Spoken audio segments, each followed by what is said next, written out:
Meet the elusive vicuña, whose wool is worth more than gold. Here in northern Bolivia, a single kilogram of this wool can sell for $370. And once the product hits shelves in Italy, a coat made of vicuña wool can cost around $35,000. But herding communities in the Apolobamba mountain range can only shear vicuñas once every 2 years.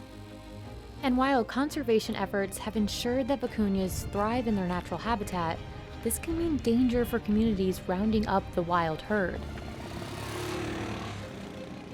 So how are conservationists and local communities working together? And why is the wool they produce so expensive? Vicuña wool is extremely fine compared to other furs. Vicuña wool density is measured in microns. An adult vicuña produces wool that measures 13 microns. Compare that to alpaca wool at 22 to 24 microns, or llama at around 30 microns. This ultra-fine fur is what makes vicuña wool the most expensive textile in the world. But to produce fine wool like this, the first step is capturing the herd. The herding day begins with a traditional ceremony. And then, in comes the fleet. Sin moto no vas a pillar ni una vicuña, ¿no? En la moto también hay accidentes que sufren. Eso es lo más costoso. Y se friega, entonces no cuesta simplemente unos 200, 300 bolivianos, sino que hasta 1000, 2000, a veces algunos así, ¿no? Si es motor, todo. The community began preparing for this capture a month in advance. In addition to monitoring the herd and tracking its movement, they must build what's called a capture chute. This acts as a herding device to move the vicuña toward a temporary enclosure. Es en el arreo, ese es más difícil porque son dispersos los grupos, entonces a veces, digamos, hay poca gente. Puedes juntar todos, pero ya no haces llegar como hace rato, se hacen vencer ya todo. Que la vicuña no es igual que alpaca. Alpaca tiene menos fuerza, la vicuña tiene más fuerza y fácil puede, digamos, accidentar, ¿no? Once the vicuñas are properly grappled, they can be sheared. Their fur must be at least 2.5 centimeters long for collection.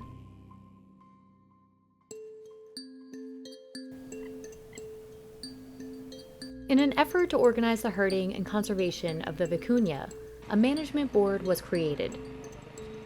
Richard Ponciano serves as the authority of his province. Al conseguir fibra de vicuña, digamos, las comunidades aumentan, ¿no?, su calidad de vida.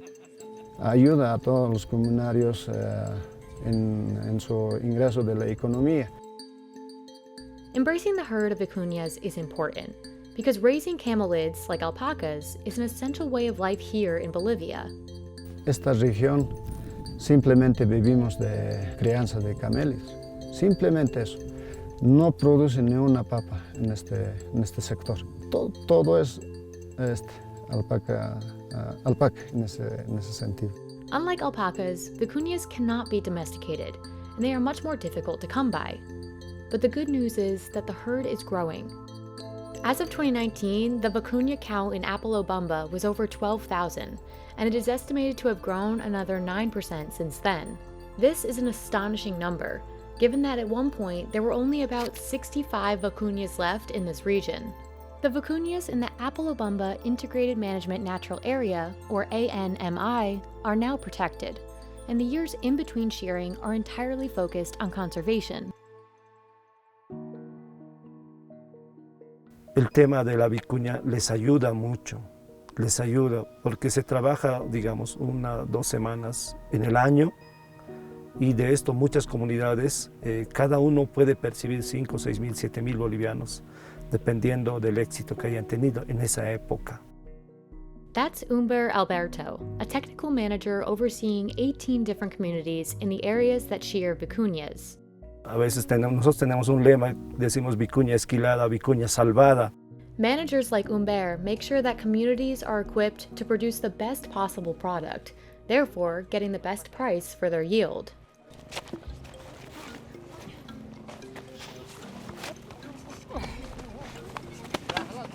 Umber and other technical managers make sure the communities are equipped with mechanical shearing tools. Before 2019, shearing was done with scissors and took much longer. However, there are still communities using scissors in the highlands, where Umber and his team can't carry their power generators. No matter what, they always try to send one trained shearer out to each community. This helps ensure the highest quality product and keeps vicuñas and shearers safe. Hace varios años atrás, las vicuñas los manejaban de la oreja, por ejemplo, los agarraban de la cola, ¿no? Un manejo pésimo, se ha iniciado así.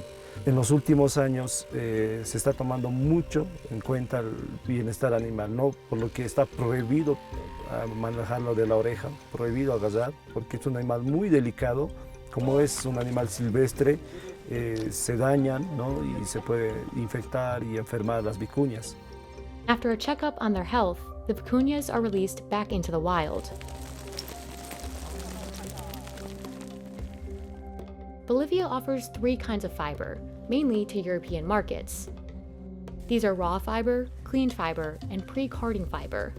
Pre-carding fiber increases the initial cost of the product by 25%. This is a process that involves manually removing bristles from the fleece. Pre-carding 1 to 2 fleeces takes a full day.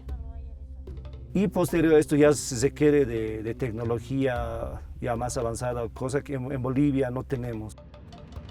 Umber hopes to see more industrialization of the vicuña wool industry in Bolivia in the future. For now, this is the final stage many residents of Apalobamba will ever see. More than 90% of this fiber is bound for Italy, where it will be spun into designer textiles at Loro Piana. Y nosotros aquí, las comunidades, sabemos que un traje de vicuña puede costar hasta $500,000, ¿no? Y hemos visto alguna vez que se han confeccionado así, y para nosotros eso es una gran satisfacción. But nearby artisans crafting garments out of vicuña wool would like to see more vicuña fiber stay local. They purchase it at a national level with an invoice from the state. This gets shared among at least 10 craftspeople who are only able to receive 2 or 3 kilograms per year. Por eso hemos pedido que hasta los créditos no nos quieren dar pues por la vicuña. No les vamos a dar porque no está en un decreto, dice. Y entonces nosotros ya queremos que por lo menos salga un decreto, ¿no? Para que nos puedan facilitar un crédito y hacer productos más largo, las chompas, las chalinas, y una tienda de pura vicuña, ¿no? Ya no con alpaca. For Mary, producing a sweater from vicuña fiber is the same amount of labor as producing an alpaca sweater. But she can earn a lot more from selling vicuña products. She says the state doesn't allow her enough raw material to make a significant profit selling vicuña products. To get enough material to meet demand, some artisans turn to the black market. A las autoridades que nos puedan acceder ese lugar para que podamos llevar nosotros realmente los hermanos productores y productores que somos, que nosotros siempre hemos estado por la fibra natural, ¿no? Entonces, lo más costoso es...